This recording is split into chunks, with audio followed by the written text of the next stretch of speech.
Well, hello and good afternoon and welcome to Automotive Management Live. Um, Today's session is going to focus on after-sales retention. I think it's fair to say that at the moment the UK vehicle park is about as old as it's ever been. The average age of a vehicle is around about 10 years, which presents huge opportunities potentially for franchise dealers to retain business within their own networks. And I think it's fair to say that dealerships have to retain sort of the drivers of these older cars in one way or another for annual services, oil changes and so on, to maintain profitability. So this session is going to explore from both used lower price services and discounted MOTs to communication strategies, how dealers can keep customers returning to their workshops for longer. To discuss the tactics and strategies that work, I'm delighted to introduce Graeme Potts, Chief Executive of Eden Motor Group, Quentin Le Hetet, Country Director of UK GiPA, the Automotive Aftermarket Intelligence Specialist, and Maarten Bekkers, Founder and CEO of AutoChat. The format of the session, we're going to have two brief presentations, then a Q&A, so please, if you have any questions, note them down and we'll be able to put them to the panel afterwards. So I suggest we kick off immediately and start over to you, Quentin, please. Brilliant. Thank you very much. What I'll take this and maybe I'll go over there. So good afternoon, everyone. Thank you very much for joining this session. The idea first for this session is to look into the dynamic of the markets and, as just mentioned, the age of the car park and how it has an impact on after-sales activity, after-sales opportunities. Okay, so this is really the idea. Let's go into the detail of where we stand as of today regarding the car park, the new registrations, and so on.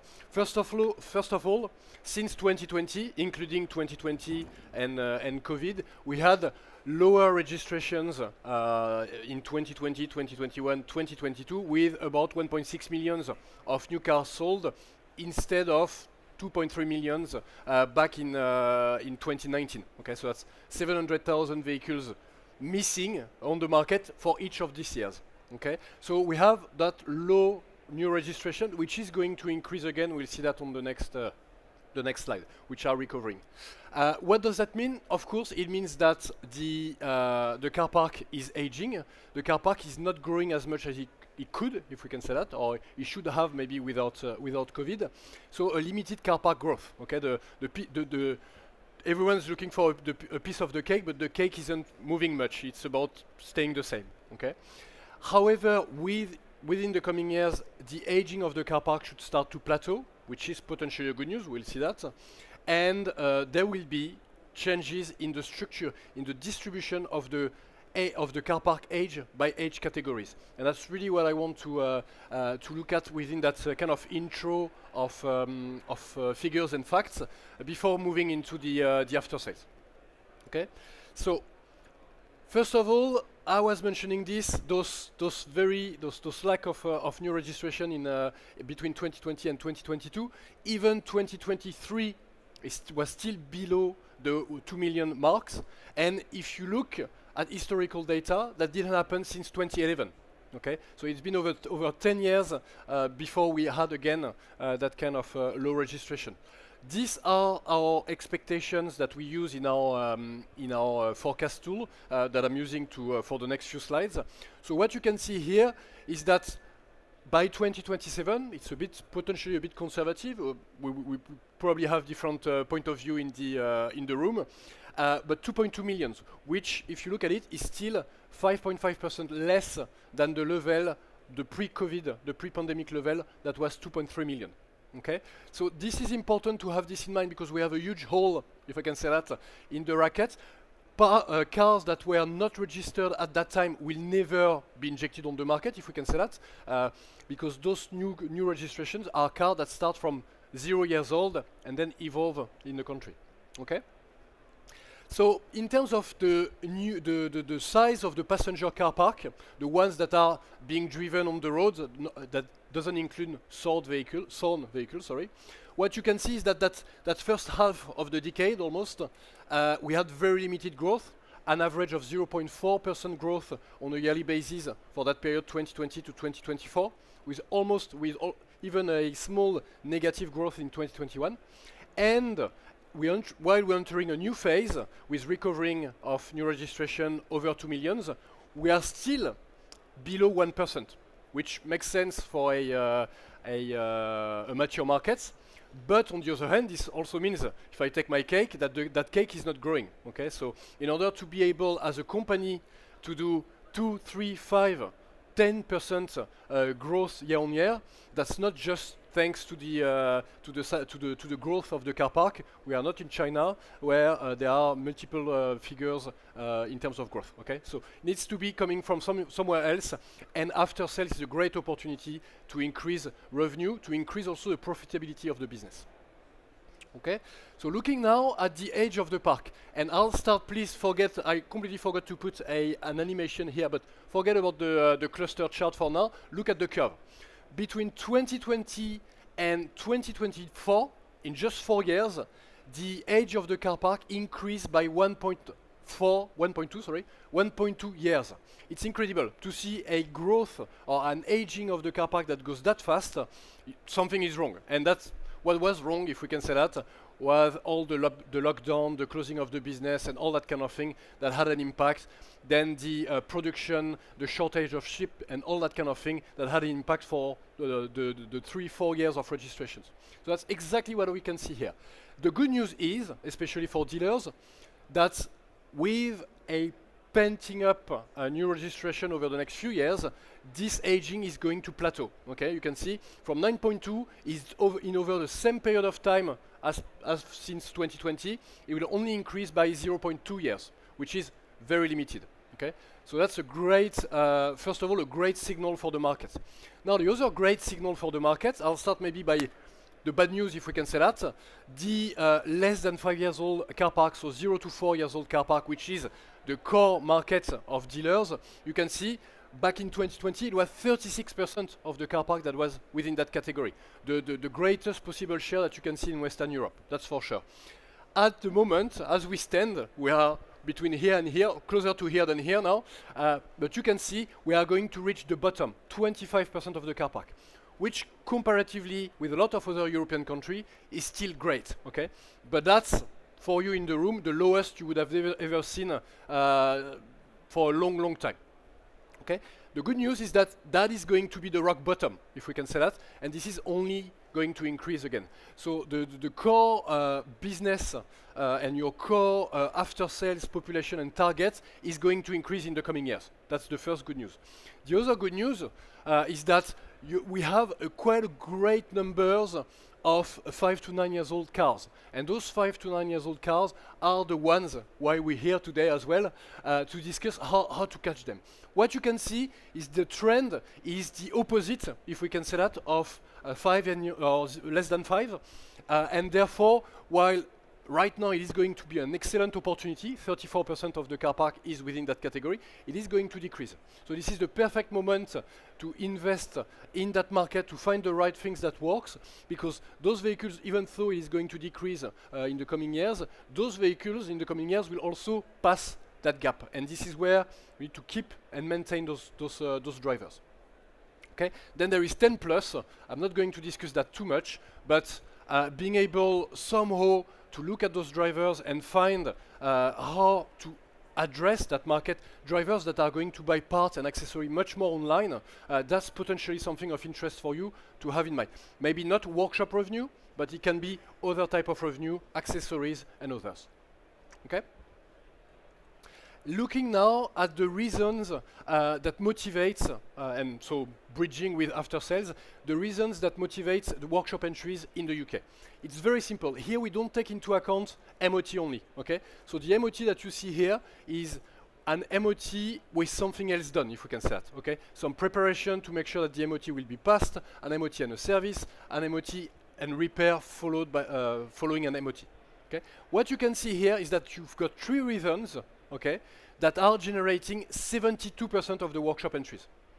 So if you think about your after-sales operations and I will point out especially tires, because generally dealers are not so good at tires, and I'm not blaming them, because first of all, it's very low revenue. Okay, this is a very, very cheap market, unfortunately. And because of capacities and low revenue, you might arbitrate and decide to focus on something else that bring more money on the table. But if you look here, what you can see first is that not being able to work on tires, you are saying goodbye, if we can say that, to 1 in 5 workshop entries. Okay? And tires doesn't necessarily mean only tires. That's the other important thing. You remove the wheels, you can easily check the shock absorbers, the brake pads, the brake discs. There are some great opportunities to actually do additional work thanks to a tire workshop entries. Okay? So tires is a very, very important one. In the studies that we do on a regular basis, you can see here at the bottom the driver, the source, which is coming from our survey that we released in May. We interviewed 3,000 drivers every year. Tires, only 4% of those who changed tires did it at a dealer. 4% of all the people who changed tires, only 4 went to the dealer. Just to give you an idea of the very low traction that the dealer gets over there. To carry on tires, we know, and we will know more and more as we move towards a more electrified car park. Tires in the future is going to be one of the key reasons for drivers to come back to the workshop, to your workshop or a workshop. Okay. The main reason will be service, but we all know that service outside pollen filters, there is really nothing, no parts to be changed, to be replaced.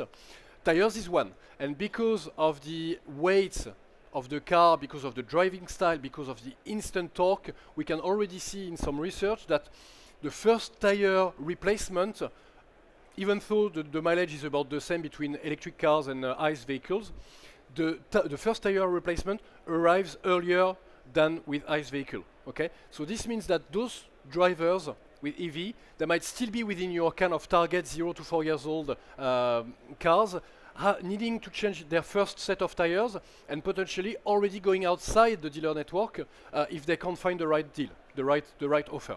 So this is really tire, to me, is the most important one. It needs to be thought through very carefully. Then of course you have tire service. Service is where the dealers are the best, if we can say that. And comparing to the 4% of tires, for service, 50% of all cars that have a service have a service done at a dealer. Okay, so that is on the other hand a very good and very positive side. And finally, MOT is about 30%, kind of 30% market share here for dealers. So again, this can be improved a lot. MOT and discounted MOT, is it the right strategy? Maybe, maybe not. What we need to have in mind is MOT is, in any case, is very cheap. As a business, that doesn't bring a lot of money, and it's capped. So there isn't much we can do. So now is it 58 pound, 45 pound? For 10 pound, I don't know if that makes much difference. What needs to be thought through is all the additional work that can be done through. And in the mind of the British driver, every year I need to do a service, an MOT, whatever it is. I need to go once in the workshop to do something, okay? And the MOT is only the excuse, if we can say that. So being able to get those MOTs in many cases is in over 50% of the cases, it is going to be more than just an MOT, and this is going to be an additional source of revenue. So be assured that MOT is going to bring more than just MOT, okay? That is another very important point. And having said that, you see that's already 72% of all workshop entries in the UK. So really those 3 points are essential. Okay? As the car park is getting or got older in the last few years, MOT and repairs has really increased as well. So MOT is essential to have in mind. Okay? Looking at the reason why, the reason that motivates driver to select a workshop, okay, the top 3 are very important. First, you have trust. Then you have the closeliness, how close it is from home or from work. And finally, price. And price, you look at this chart that we do at GiPA in the UK, in any other countries in the world, that's always that top 3. Okay, always. What is sure is that low price close by, as a dealer, it's not that easy to act on this, okay? Because low price, you don't have the same head cost as an independent garage, that's for sure. Close by, you can't just open a dealership for every one of your customers, so that's not gonna work either. But trust is so important. When they come into a dealership, they are looking for experience. They are looking for flawless experience. And really, I can't emphasize enough how trust and how a perfect, flawless customer experience, how important it is. It is essential in order to retain the customer, and really, if that is delivered, then they will stay with you longer than after their car is 3, 4, 5 years old. So that's also very, very important. The last point that I wanted to share with you, and I have only probably a few minutes left, 1 or 2, is to know your customer and to know what type of customer you have in front of you. Okay, we did in our research, we created some persona of drivers, and really you have 5 different drivers linked to after sales, and this is based on after sales sentiment. So we asked them to give us a score how they agree with 10 different statements, and based on that we had to find the best possible picture and the best possible word, which is probably the hardest to do. What you can see here, and I will tell you straight away as we don't have so much time, but the clockwork tinkerer and the hands-off drivers are the people you want to have in your business. Okay, you've got here the one that are the most, the hardest work to the easiest work, willing to pay more to get good business, good service delivered. So from that onward, that's what you want. Okay, I see some of you are taking picture. I think on the last page I have a QR code here. So if you want to enter your detail, you can actually get that. It will be much easier to read for reading the previous page. So knowing your customer is very important. Okay, it's essential. And finally, I will stop on that because that's another point that is essential to understand the UK market, is the used car market. In the UK, a new car becomes used for the first time just after 3 years old. Okay, this is completely different if you look at France or if you look at Spain. Spain is around 10 years old. And what does it mean for you? It means that as soon as the car that is used, is new, become used, you lose that relationship with the driver.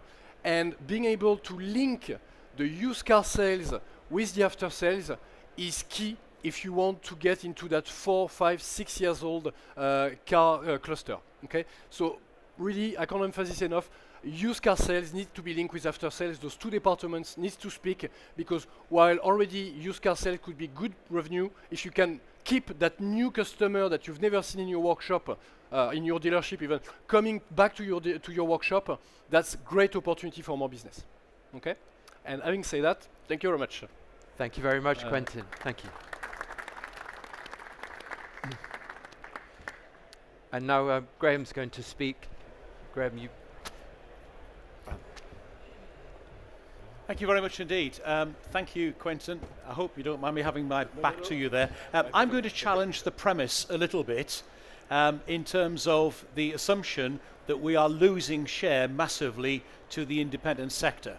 I'm asking the question, why are after-sales customers leaving you? Are they really, and is it an increasing trend?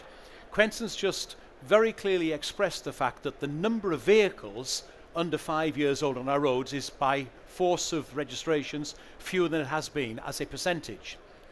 However, it's well proven from lots of research that the proportion of those cars coming to franchise dealers, rather than shrinking, is increasing.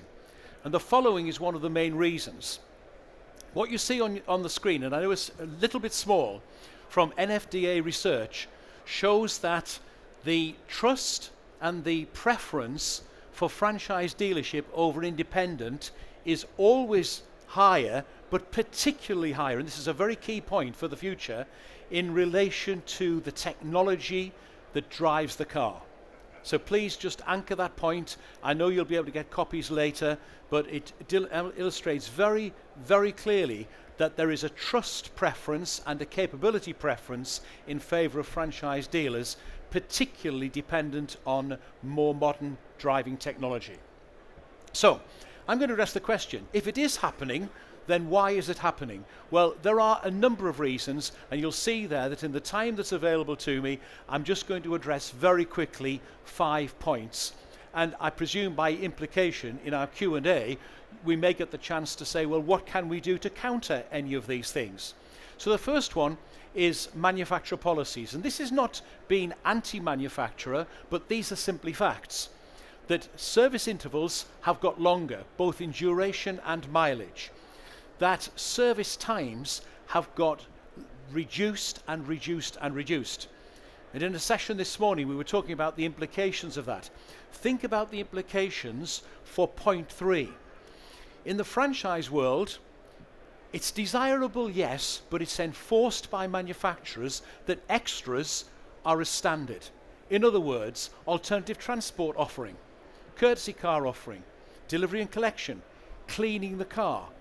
When a first year service on a reasonably volume motor car is 0.6 of an hour, think of the implications of the wraparound of the extras, both in terms of infrastructure required and cost and margin. Oh, sorry, I do beg your pardon. Sorry about that. And I know that's a bit of a complex expression, but again, we were talking about this morning in terms of improvements that can be wrought in after sales. Manufacturers have, in pursuit of securing fleet volume in particular, freed up the ability for operators to go to alternative sources for their servicing. Consequently, one of the things that happens, and you'll see it in a future slide, is that we get the difficult jobs. That it used to be the case for some years that fleet operators were able to take LCVs, light commercial vehicles, to national chains. Increasingly, large fleet operators are enabled, allowed, still maintaining warranty, to go to national service operations. If there is a drift, and we've just heard some of this from Quentin, one of the issues is locations proximate to home and work, convenience. Okay, it's a fairly big factor. But the second point is massive, particularly in the last 3 or 4 years. And that is the lead times that often come as a huge surprise to customers who are used to being able to get into their service operation at relatively short notice. In order to maintain a profitable and viable business, franchise dealers have to load their workshops with actually many more cars per day because of the relatively short service lead times.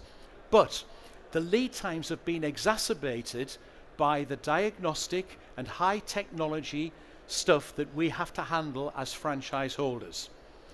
In my business, which is relatively modest, we probably have in every dealership at least once a week a difficult, complex problem referred to us by an independent service agent, to say nothing of the ones that get referred to us by our manufacturer partners when somebody else has said they can't look at it for an extended period of time. So lead times are increasingly seen as a negative against franchise retailers, and retailers and manufacturers are working as hard as they can to reduce them, but they are a negative in the minds of some customers who are used to a couple of days' notice and then perhaps being told, oh, it's 3 weeks before we can look at your car. The other thing is simplicity. Now, our business is relatively simple. Cars, light vans, servicing, repair, statutory checks. But actually, it gets made incredibly complex in terms of the expectations in process, reporting and analysis that does not occur and is not mandatory in the independent sector. Then we've got the issue of price, and as Quentin just showed, this is by no means the top consideration for customer drift away from franchise to independent, but it is one of the major ones. And you'll notice that I've said perceived cost and pricing. The reality is that if you do like for like, and this has been done many times by not just franchisers or franchise retailers, but by credible research bodies, there is not a cigarette paper's difference on a like-for-like pricing in most locations between independent for the same work and franchise dealership. But this invoicing simplicity, There are still, and I'm not mocking at all, there are still some independents who will give a handwritten invoice to a customer. And the person who's doing the invoice will probably be dressed in overalls. May not be working on the tools, but will probably be dressed in overalls. It gives the impression of low infrastructure cost. It gives the impression of informality. It gives the impression of being lower cost. Not always the case by any stretch of the imagination. Particularly, dare I say it, in the area of parts pricing. And there have been the accumulated effect of years and years of ill-informed speculation and comment. Not mostly our industry press, but consumer groups and mainstream press will comment on price differences, and yet we're not comparing like for like. And of course, the independent is a no-frills business. The things that I described in the previous slide, often enforced by OEM partners that are extras as standard, simply don't come with an independent provider. Now, you've probably all seen the joke or this slightly acerbic comment about the world of coffee today. We could take the rest of my time to enumerate the different types of coffee you can get.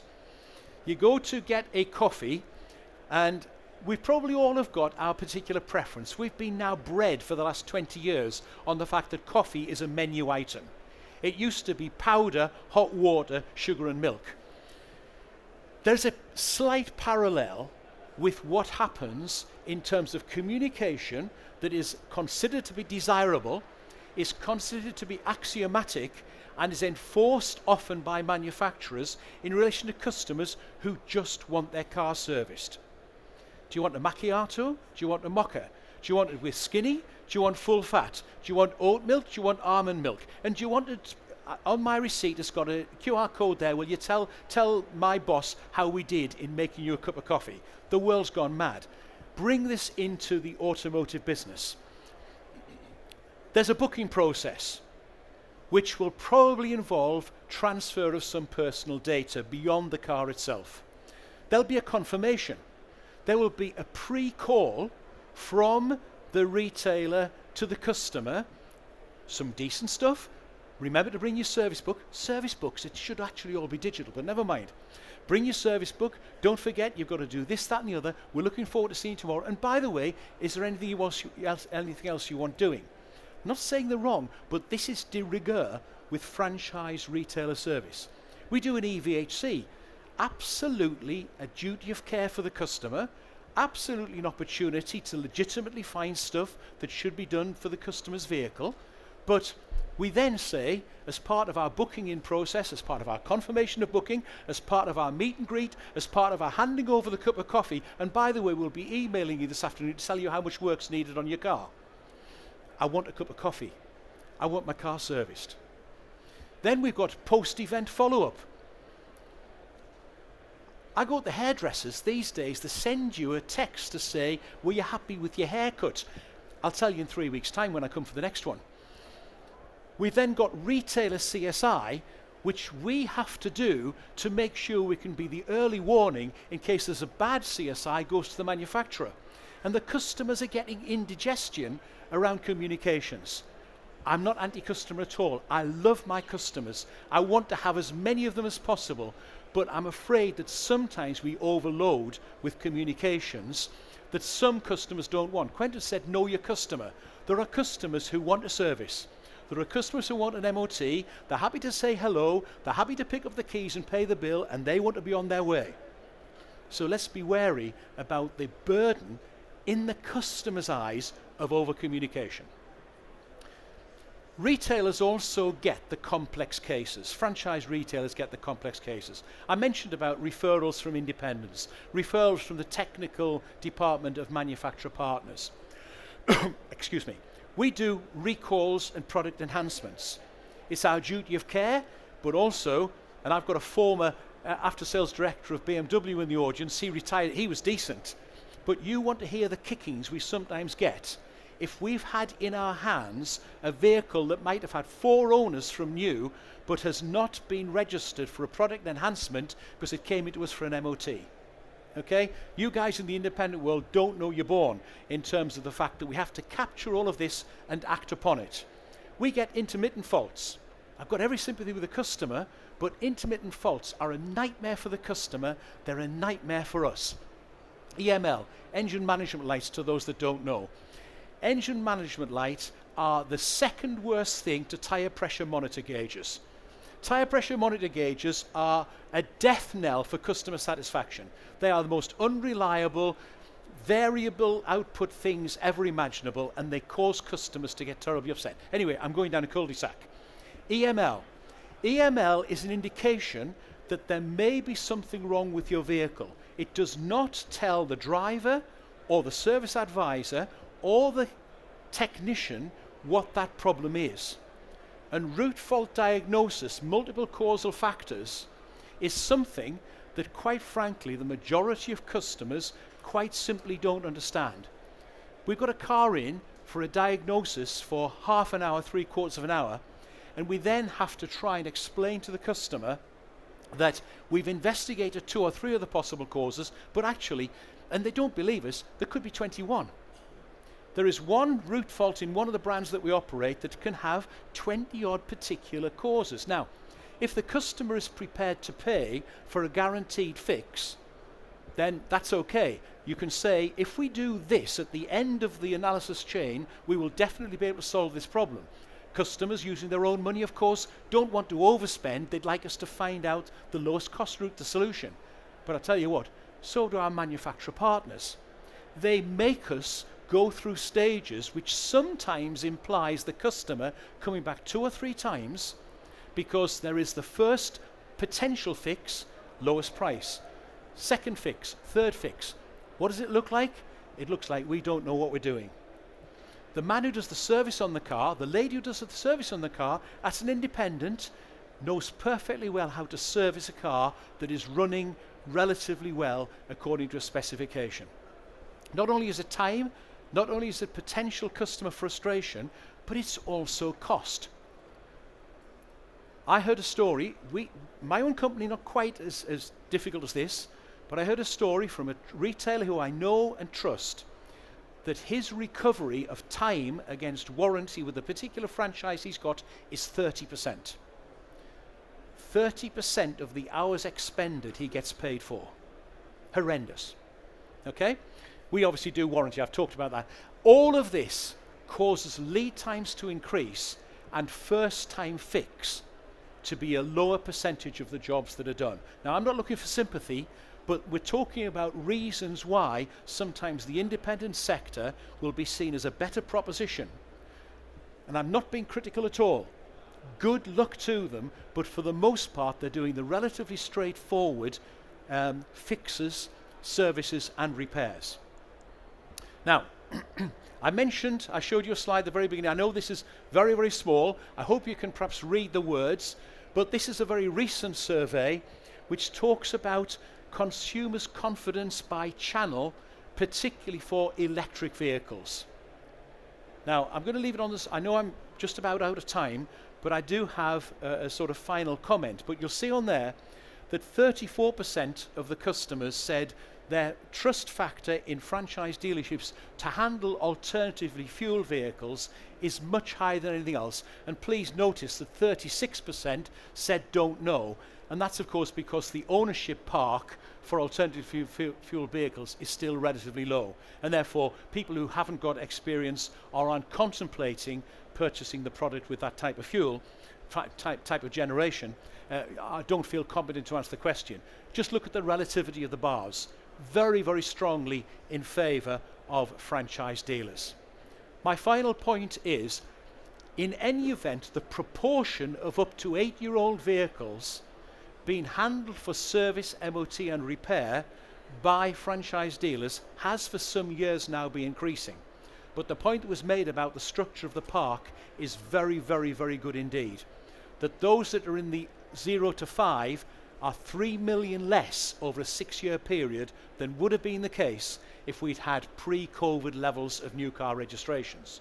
Franchise dealers need to do something in order to make sure that we maximize the penetration of the younger vehicle park and make sure we retain more of the older vehicle park. And I completely 100% agree that strength in used vehicle retail sales through franchise dealerships with service plans and with extended warranties will be a huge driver of maintenance of after-sales activity for franchise dealerships. But we've got a silver lining from what is currently a grey cloud. Vehicle complexity and the requirement to have tooling and great skills to handle high voltage, dangerous, potentially dangerous vehicles is a prospect that has to be good for franchise dealers. So thank you for listening. Good afternoon. Thank you.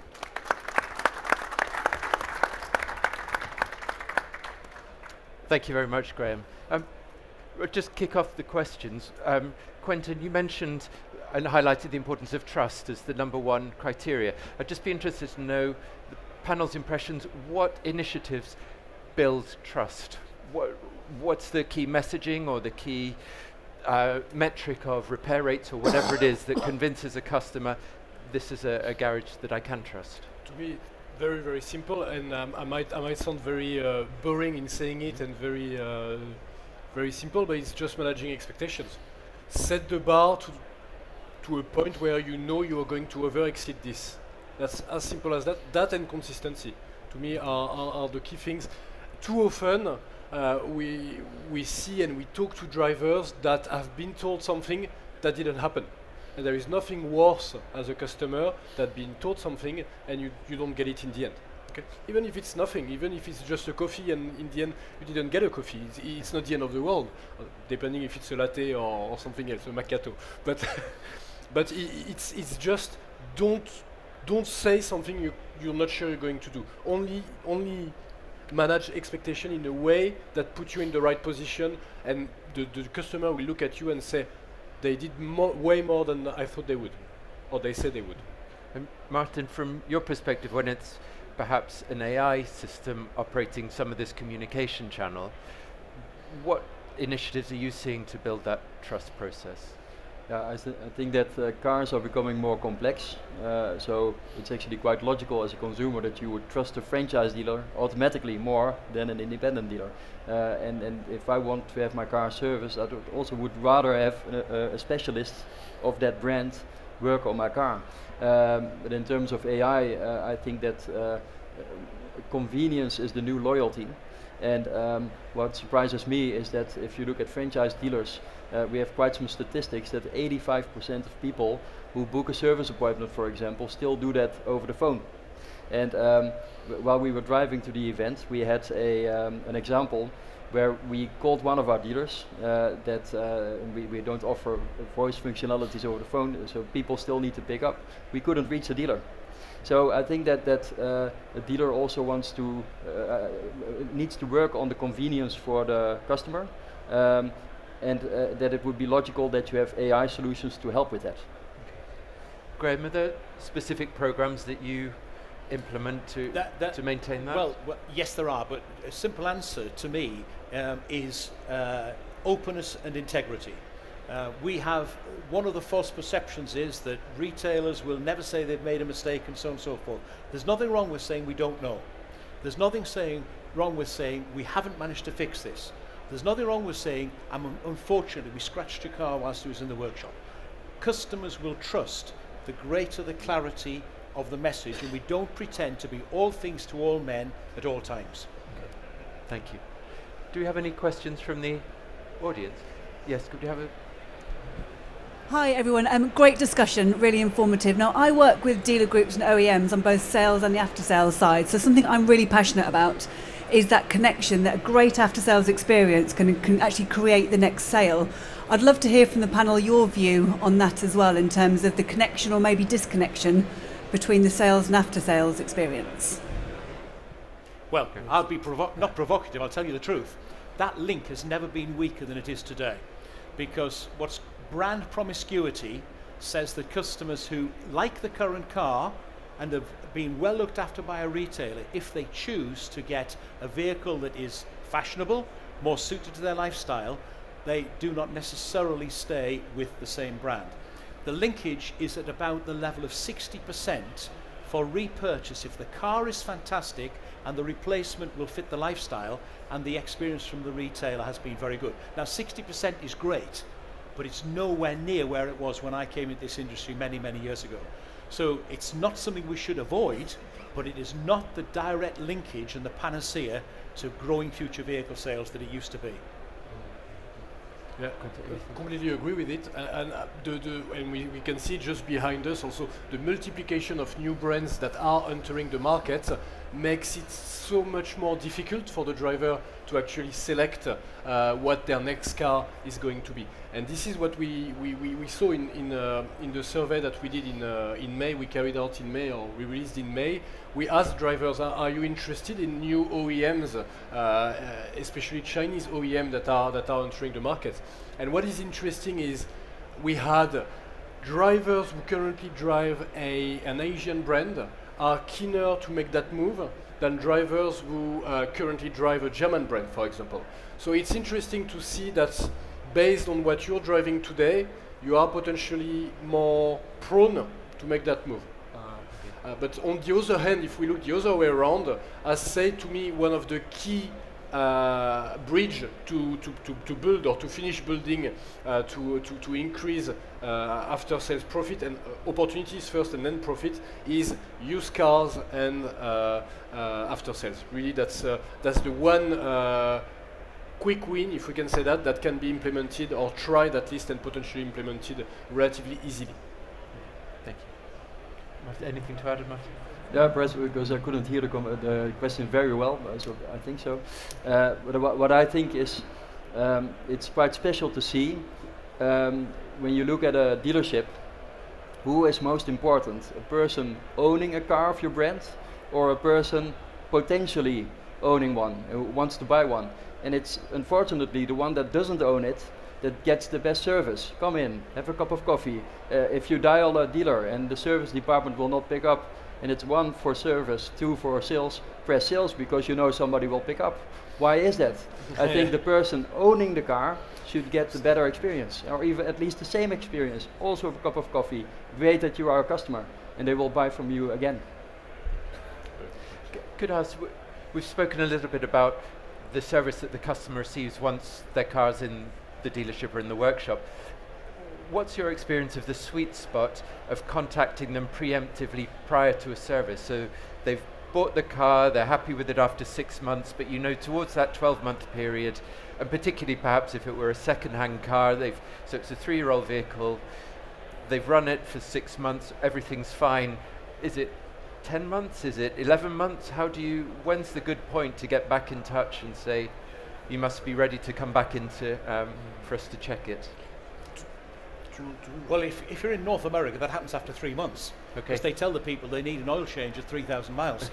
In the UK, my experience is that although some vehicles do have mileage limitations beyond, many customers are receptive to the idea of having their car looked at annually. And in our experience, the lead time into that is about 45 to 50 days. You said about a sweet spot. That is our experience. And we find that very few customers have already made proactively a booking at that stage, and it then preempts them to make those bookings, which incidentally, in our instance, 26% of our bookings are self-select online. Okay. And one of the great things that we have in the UK market is the MOT. So you already know the dates. As soon as the car left with the MOT certificate, you know when is going to be the next MOT. So you can plan in advance, 60, 50 days in advance. And I completely agree with you on the fact that we get too much communication at present with everything. I was staying in a hotel close by, and the number of emails I received for the booking, for the check-in, the checkout from booking.com is just insane. I didn't read any of those. I'm sure there were like 12 emails just for one night. It's insane. Yeah. So I think there is also a little bit of, okay, that's going to be at that time, but there is no need to send 15 different emails. There is probably a right timing, and maybe it needs to be slightly personalized as well. It's not just about that date, but you can also, from the MOT certificate of last year, maybe there was an advisory. Maybe it's interesting to quote that advisory. If it hasn't been sorted, we can also look into that. So there are things to try that are relatively simple. MOT, and then we can go into more complex CRM database, where when we talk to the driver, we try to understand a bit more about their annual mileage, so we have a better, maybe a bit more personalized data to tell us, okay, let's contact them again in 6 months, and so on. But that's probably a bit more advanced. Just MOT first, I think, is the first good step.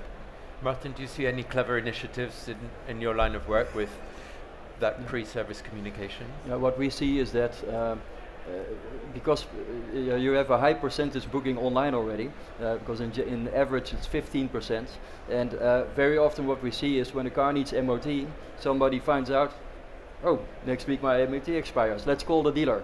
Yeah, there's no more room, it's fully booked 2 weeks. It's a problem. And then they say, but we've sent you an email with an invitation. But emails that arrive are branded in the brand of the dealer.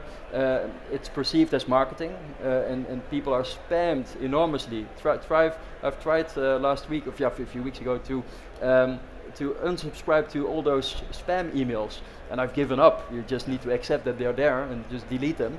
But how we see, we have an initiative to reach out to customers through WhatsApp. So you'll see that a car needs an MOT. The customer receives a WhatsApp message from their dealer saying your car needs an MOT by then. We can still do it on these dates. Would any of these dates suit you? Then the customer can say, yeah, it would suit me then. Okay, we've seen last time that you've booked a replacement car. Would you like to have a replacement car this time again? Yes, please, that would be nice. Okay, booked. And the AI has handled the conversation, and that's it. And I believe that's because if you look at the WhatsApp, all my WhatsApp messages are read. Okay. So, yeah. Perfect. Well, I'm afraid, unfortunately, we're out of time. So I'd just like to say very many thanks to Graeme Potts, Quentin Le Hetet, and Maarten Bekkers. Thank you.